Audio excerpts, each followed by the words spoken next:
கிறிஸ்துக்கள் அன்பான காலைக்கதை நிகழ்ச்சி நேயர்களே, இந்த புதிய மாதத்திலும் கூட உங்களோடு கூட இயேசுவின் நாமத்தில் இணைவதில் மகிழ்ச்சி அடைகின்றேன். ஆண்டவர் கடந்த மாதம் முழுவதும் நமக்கு போதுமானவராக இருந்து இன்னொரு மாதத்திலும் கூட 2வது நாளை காணும்படியாக தேவன் கிருபை செய்திருக்கிறார். அதற்கான ஆண்டவரை துதிக்கிறேன், சோஸ்தரிக்கிறேன். இந்த நாளில் கூட நமக்கு வருகிற வாக்கு தத்துவம் என்ன அப்படின்னு சொன்னா, ஏசாயா புஸ்தகம் 44ஆம் அதிகாரம் 21வது வசனம். நீ என்னால் மறக்கப்படுவதில்லை, நீ என்னால் மறக்கப்படுவதில்லை.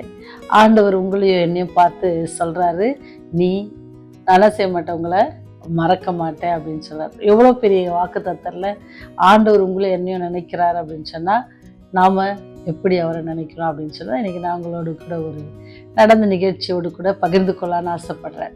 என்ன அப்படின்னு சொன்னா, ஒரு நாள் என்ன ஆச்சுன்னா, போதகர்களுக்கான மீட்டிங், கலந்தாய்வு மீட்டிங் அப்படின்னு சொல்லி, அது எங்கே நடக்குதுன்னா அயல் நாட்டில் நடப்பதாக என்ன செய்கிறாங்கன்னா, போதகர்களுக்கு கடிதம் போகுது. அது எங்கே அப்படின்னு சொன்னால் அமெரிக்க தேசத்தில் அந்த மீட்டிங் நடக்க போகுது. அப்போ அது நீங்கள் எல்லாருக்கும் தெரிய போகிற, வெளிநாடுக்கு போகணும் அப்படின்னு சொன்னால் என்ன செய்யணும், விசா எடுக்கணும் இல்லைங்களா. அப்போ என்ன செஞ்சாங்கன்னா, எல்லா போதகர்களும் ரொம்ப சந்தோஷம். நம்ம ஊர்லேயே மீட்டிங் வச்சா கூட நமக்கு அவ்வளோ சந்தோஷம் இருக்காது, இல்லை வேற ஊரில் வச்சா, இந்தியாவிலே வேற இடத்துல வச்சா கூட நம்ம ரொம்ப சந்தோஷமாக போய் அட்டென்ட் பண்ணுவோம். ஆனால் இது வந்து வெளிநாட்டில் அதுவும் எல்லாருக்கும் போகணும்னு விரும்புகிற ஒரு இடம் எது அப்படின்னு சொன்னால் அமெரிக்க தேசம், இங்கிலாந்து தேசம், பிரான்ஸ், அந்த மாதிரி இடத்துக்கு போக எல்லாருமே என்ன செய்வாங்க, விரும்புவாங்க. இப்போ இந்த போதகர்களுக்கும் ரொம்ப சந்தோஷம் ஆச்சு. எல்லாரும் என்ன செஞ்சாங்க, தங்களுடைய முறைமையின்படி என்ன செஞ்சாங்க, விசாக்காக அப்ளை பண்ணுறதுக்காக போனாங்க.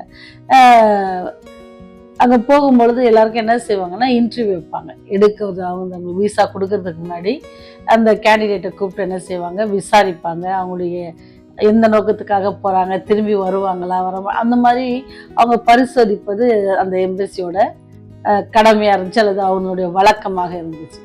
அப்படி அவங்க பண்ணும் பொழுது என்ன செஞ்சாங்கன்னா, இது ரொம்ப வித்தியாசமான இன்டர்வியூவாக இருந்துச்சான்.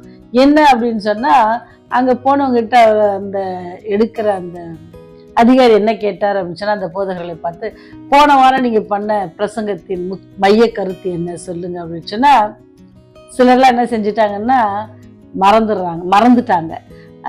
மாற்றி யோசித்து சொன்னாங்க, டைம் எடுத்து சொன்னாங்க. அப்போ அவர் விசாக்கு ஓகே பண்ணுறவருக்கு வந்து அவருக்கு திருப்தி இல்லாமல் போச்சு. சிலர் என்ன செஞ்சாங்கன்னா, சில வசனங்களை அவர் என்ன செஞ்சாங்கன்னா கோட் பண்ணாராம். கோட் பண்ணிட்டு, இது எங்கே இருக்குது, இந்த வசனத்தை சொல்லி இது எங்கே எந்த அதிகாரத்தில் இருக்குது, சொல்ல முடியுமா போதுகிறேன் அப்படின்னு கேட்டால், சிலருக்கு சொல்ல முடியல, சிலருக்கு சொல்ல முடிஞ்சுச்சு. அப்படி இருக்கும்போது ஒரு போதகர்கிட்ட என்ன கேட்டாங்கன்னு சொன்னால், யோவான் 3:16 சொல்லுங்க அப்படின்ட்டு சொன்னாங்களாம். எல்லாருக்கும் தெரியல இந்த வசனம், நம்ம சின்ன வயசுல இருந்தே நம்ம படிச்சுட்டு வர வசனம் தானே, எல்லாருக்கும் தெரியுது. தேவன் தம்முடைய ஒரே பேரான குமாரனை விசுவாசிக்கிறவனும் அப்படின்னு சொல்லி சொல்லணும். ஆனால் அவருக்கு என்ன இருந்துச்சுன்னா, ஒரே பேரான குமாரனை அந்த வார்த்தை அவருக்கு ஞாபகம் வரல. இவ்வளோ தட்டு மாதிரி சொல்லிட்டு இன்னொரு தடவை சான்ஸ் கேட்டாராம். கேட்டோடனே திருப்பி கொடுத்தப்ப அவர் சொன்னாங்களாம், அப்போ நிறைய பேருக்கு என்ன செஞ்சால் விசா வந்து ரிஜெக்ட் ஆயிடுச்சு, அவங்களுக்கு திருப்தி இல்லை. ஆனால் இந்த போதகர் திருப்பி முழுசாக கரெக்டாக சொன்னதுனால அவருக்கு என்ன செஞ்சிச்சு அப்படின்னா, விசா கிடைத்ததாக அவர் தன்னுடைய நண்பர்களிடத்தில் அதை பகிர்ந்து கொண்டிருக்காரு. அப்படி அவர் சொல்லும் பொழுது என்ன சொன்னார் அப்படின்னு சொன்னால், நான் ஒரே பேரான குமாரனை அந்த இதுவும் நான் மறந்துட்டேன், அப்புறமா தான் எனக்கு ஞாபகம் வந்துச்சு அப்படின்ட்டு சொன்னார். ஏன் இந்த கதை நான் உங்களுக்கு சொல்கிறேன்னு சொன்னால், நீங்களும் நானும் அப்படி தான். எப்படி ஒரே பேரான குமாரனை நமக்காக தந்தல்னு என்ன செஞ்சிடறோம், மறந்துடுறோம். நமக்கு வருகிற கஷ்டங்கள், துன்பங்கள், தொல்லைகள் எல்லாத்தையும் பார்த்துக்கிற நீ என்னால் மறக்கப்படுவதில்லைன்னு அப்படின்னு ஒருத்தர் சொல்லியிருக்கிறாரே, அவரை நம்மளா செய்கிறோம், நம்ம கஷ்டத்தின் நேரத்தில், நம்ம வியாதி நேரத்தில் என்ன செஞ்சிடறோம், அவரை மறந்துடுறோம். ஒரே பேரான குமாரன் அவர் என்ன செஞ்சார், தன்னுடைய பரலோகத்தை விட்டு நமக்காக பூலோகத்தில் வந்திருக்கிறாரு. வந்து உங்களை என்ன செஞ்சிருக்காரு, அவருடைய ரத்தத்தினால மீட் எடுத்திருக்கிற ஒரு தேவன் நம்மை பார்த்து சொல்லுகிறார், நீ என்னால் மறக்கப்படுவதில்லை. நீங்கள் அந்த வசனத்தை வாசிங்கன்னா ரொம்ப அழகா இருக்கும். யாக்கோபே, இஸ்ரவேலே, இவைகளை நினை, நீ என் தாசன், நான் உன்னை உருவாக்கினேன், நீ என் தாசன் இஸ்ரவேலே, நீ என்னால் மறக்கப்படுவதில்லை. ஆண்டவர் உங்களை என்ன எவ்வளோ அழகாக நேசிக்கிறார், நீ என் தாசன். ஆனால் நம்ம அந்த தாசன் என்ன, அவர் நம்மளை வந்து நீ என் தாசன் அப்படின்னு சொல்கிறாரு. ஆனால் நம்ம எவ்வளோ நேரம் அவரை நினைக்கிறோம். கடந்த 6 மாதம் முழுவதும் நம்ம என்ன செஞ்சுருக்காரு, கண்ணின் மணி போல பாதுகாத்திருக்கிறாரு. நம்மளுடைய தேவைகளை எல்லாம் சந்தித்திருக்கிறார். ஒருவேளை நமக்கு சுகவீனம் வந்திருக்கலாம், ஆனாலும் கூட அதுல இருந்து என்ன செஞ்சாரு, தப்பித்து வரும்படி அல்லது அதுல இருந்து சுகம் பெற்று வரும்படி கிருபை செய்திருக்கிறார். அநேகருக்கு பண பிரச்சனையில கஷ்டப்பட்டு இருந்திருப்பாங்க, அதுல இருந்து தப்பித்து வருவதற்கு ஆண்டவர் உதவி செய்திருப்பார். அநேக காரியங்கள் நினைச்சு பார்த்தோம்னா கொடான கொடி காரியங்களை ஆண்டவர் நமக்கு செய்திருக்கிறார். அதான் ஆண்டவர் சொல்றாரு, நீ என்னால் மறக்கப்படுவதில்லை. இந்த ஜூலை மாதத்துல நமக்கு வருகிற வாக்கு தத்தம், நீ என்னால் மறக்கப்படுவதில்லைன்னு சொல்றாரு. அப்படி சொல்லுகிற அந்த தேவனை நீங்கள் நானும் மறக்காதபடிக்கு அவர் உங்களை தாசன் அப்படின்னு சொல்றாரு. நான் உன்னை என்ன செஞ்சேன், உருவாக்கி இருக்கிறேன். நான் உன்னை உருவாக்கி இருக்கிறேன், அதனால என்ன செய்ய மாட்டேன், உன்னை கெட்டு போக நான் உன்னை விட்டுற மாட்டேன். நான் உன்னோடு கூட இருப்பேன். உன்னை என்ன செய்வேன், செட்டுகளின் மறைவில் வைத்து நான் உன்னை பாதுகாப்பேன். தீங்கு நாட்கள்ல உன்னை என்ன செய்வேன், மறைத்து என் கூடார நிழலில் என்ன செய்வேன், வாசல நான் பாதுகாப்பேன். எத்தனை வாக்கு தத்தங்கள்! எல்லா வாக்கு தத்துவத்தையும் பிடிச்சு கொண்டு என்ன செய்ய போறோம், இந்த ஜூலை மாதத்தை நம்ம கடக்க போறோம். இந்த ஜூலை மாதத்துல நமக்கு எதிர்நோக்கி இருக்கிற காரியங்கள் நமக்கு ஒன்றும் தெரியாது. ஆனா நம்மை உண்டாக்கினவர், நம்மை உருவாக்கினவருக்கு எல்லாமே தெரியும். அவர் இன்னைக்கு நமக்கு கொடுக்குற வாக்கு தத்துவம் என்னன்னு சொன்னா, நீ என்னால் மறக்கப்படுவதில்லை. அப்ப நீ என்னால்ன்ற இடத்துல உங்க பேரை போட்டு நீங்க வாசித்துட்டு ஆண்டவருக்கு நன்றி சொல்லி புதிய மாதத்தை சந்தோஷமாக நம்ம தொடங்கி என்ன செய்வோம், ஒவ்வொரு நாளும் நம்முடைய உறவை, தேவனோடு இருக்கிற உறவை என்ன செய்வோம், அதிகப்படுத்தும். அதே போல இந்த காரியங்களை உங்களோட நண்பர்களிடத்துல என்ன செய்யலாம், நீங்க ஷேர் பண்ணலாம். அப்படி பண்ணும்பொழுது என்ன செய்வாங்க, தேவ ஆசீர்வாதத்தை நீங்க பெற்றுக்கொள்வதில் எந்தவித தடையும் இருக்காது. ஏன்னா நீங்க ஆண்டவருக்காக எடுக்கிற ஒவ்வொரு ஸ்டெப் என்ன அப்படின்னு சொன்னா, ஆண்டவர் உங்களுக்கு அதிகமான ஆசீர்வாதத்தை தர காத்திருக்கிறார். ஆனால் நீங்க எடுக்க வேண்டிய ஸ்டெப்பை இன்னும் எடுக்காம இருப்பீங்கன்னு சொன்னா, ஆண்டவருக்காக நீங்க ஒரு முயற்சி செய்யுங்க. ஆண்டவருடைய அன்பை ஒருத்தருக்காக சொல்லுங்க.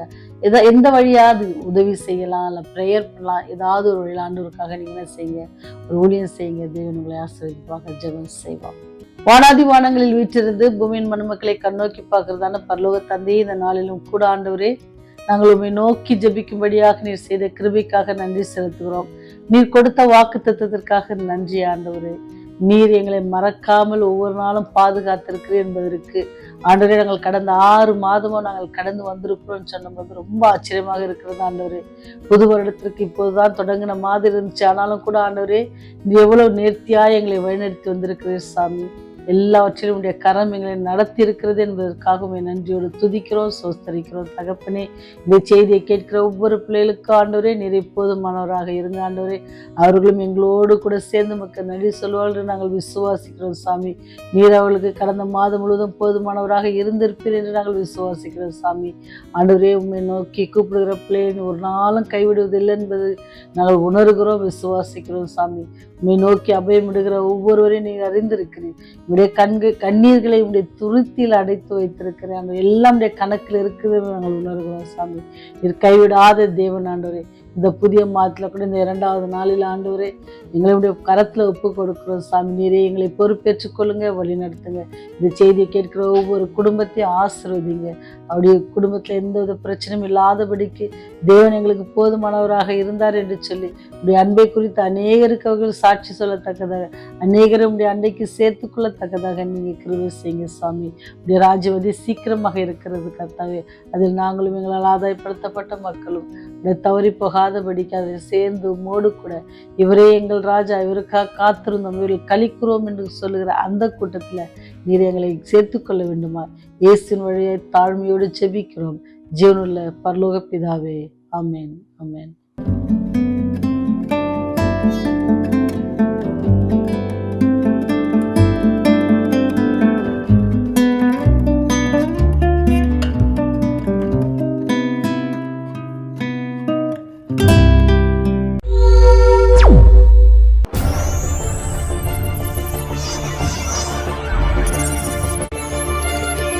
நீங்கள் பார்த்துக் கொண்டிருப்பது உங்கள் ரிவைவல் டிவி.